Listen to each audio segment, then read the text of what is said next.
ढाबा बिल्कुल खाली है। कन्हैया गल्ले पर मुंह लटकाए बैठा है। जगन कोने में खड़ा होकर अपने फोन में रील देख रहा है। तभी रसोई से कस्तूरी बाहर आती है। उसके हाथ में चाय के 2 ग्लास है। ऐसे मुंह फुलाकर बैठने से ग्राहक नहीं आएंगे जी। मैंने पहले ही कहा था, खाने की क्वालिटी अच्छी रखो, लोग खुद खिंचे चले आएंगे।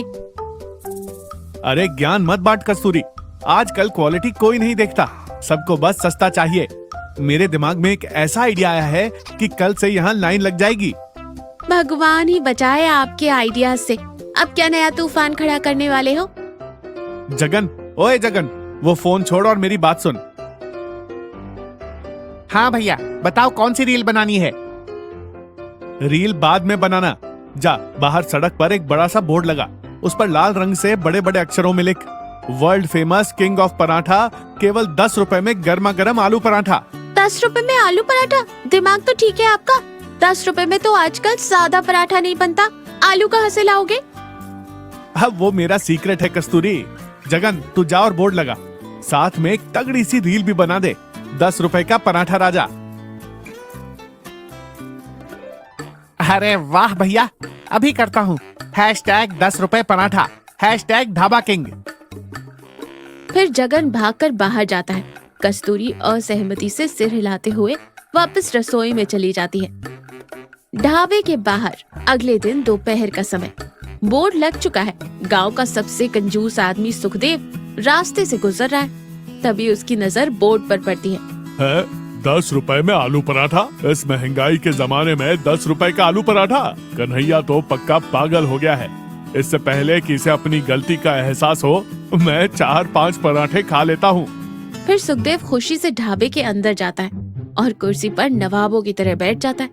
ओए कन्हैया, तेरी लॉटरी लग गई क्या? ला, एक 10 रुपए वाला किंग ऑफ आलू पराठा लगा दे। अगर स्वाद अच्छा हुआ तो पार्सल भी ले जाऊंगा। अभी आया सुखदेव जी। जगन, एक स्पेशल पराठा लगाओ। जगन अंदर से एक छोटी सी प्लास्टिक की प्लेट लाता है। प्लेट में एक बहुत ही छोटा पापड़ या पूरी के साइज का सादा पराठा रखा है। जगन वो प्लेट सुखदेव के सामने रख देता है। सुखदेव प्लेट को देखकर चौंक जाता है। उसे समझ नहीं आता कि वो हंसे या रोए। अरे कन्हैया, ये क्या है भाई?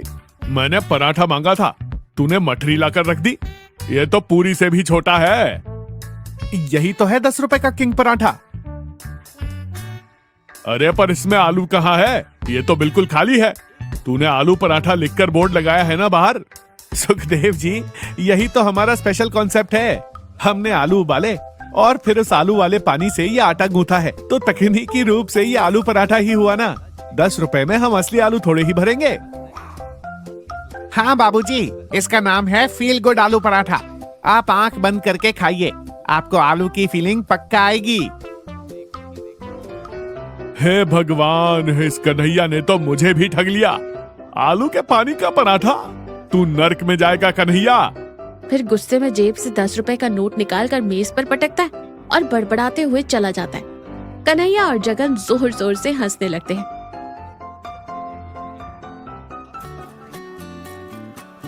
दो दिन बाद ढाबे पर कुछ और लोग भी ठगे जा चुके हैं। तभी शहर से एक नया फूड व्लॉगर प्रसाद वहां आता है, जो अजीब से कपड़े पहने और हाथों में एक कैमरा लिए खड़ा है। वो कैमरे को देखते हुए पूरे जोश में कहता है, hello guys, welcome to my new vlog. आज हम आए हैं रामपुर गांव में, जहां मिल रहा है भारत का सबसे सस्ता और अनोखा आलू पराठा। फिर प्रसाद कन्हैया के पास जाता है। कन्हैया जी, आपके इस माइक्रो पराठा का राज क्या है? सर, ये हमारी पुरानी रेसिपी है। गाइस, इसे कहते हैं मिनिमलिस्ट विलेज डाइट। 10 रुपए में इतना छोटा पराठा, मतलब no calories. It's amazing. Prasad reel बनाकर चला जाता है। कन्हैया पैसों की गड्डी गिन रहा है। तभी कस्तूरी वहां आती है। वो बहुत उदास और गुस्से में है। आपको शर्म नहीं आती जी? लोग भूखे पेट हमारे ढाबे पर आते और आप उन्हें आलू के पानी का मजाक खिलाकर भेज देते। अरे कस्तूरी, बिजनेस है ये। देख, ब्लॉगर भी मेरी तारीफ कर रहा है। लोग बेवकूफ बनना चाहते हैं तो मैं क्या करूं?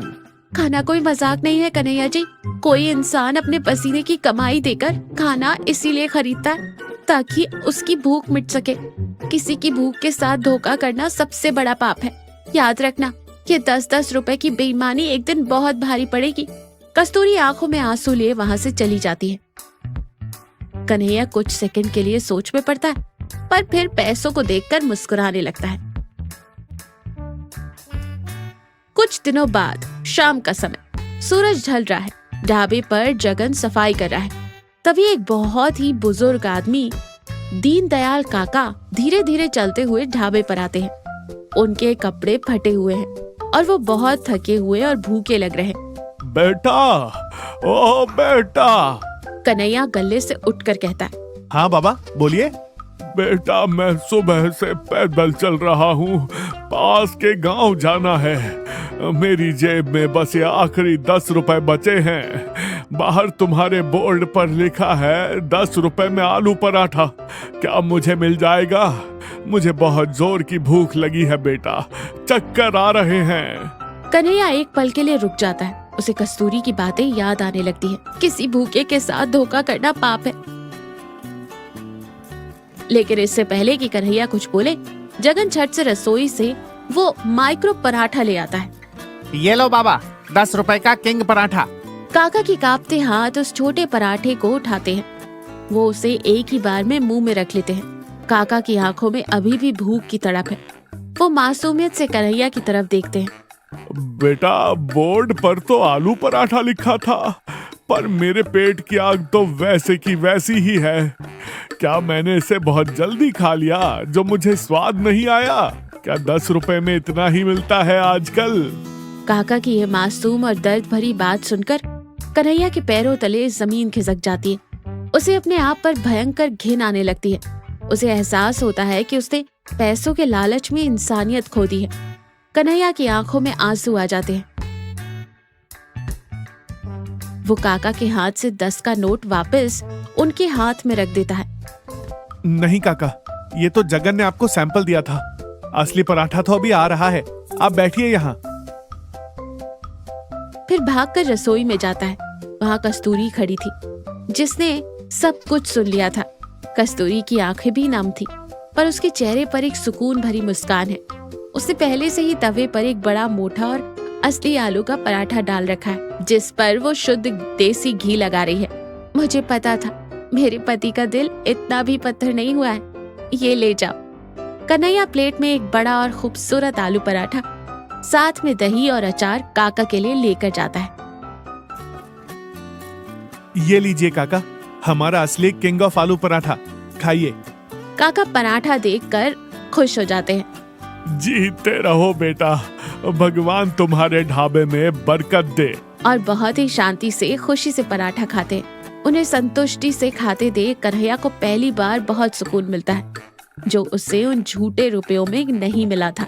जगन, जा बाहर जाकर वो 10 रुपए वाला बोर्ड फाड़कर फेंक दे और एक नया बोर्ड लगा। कस्तूरी के हाथ का असली आलू पराठा 40 रुपए, पेट और नियत दोनों भरने की गारंटी।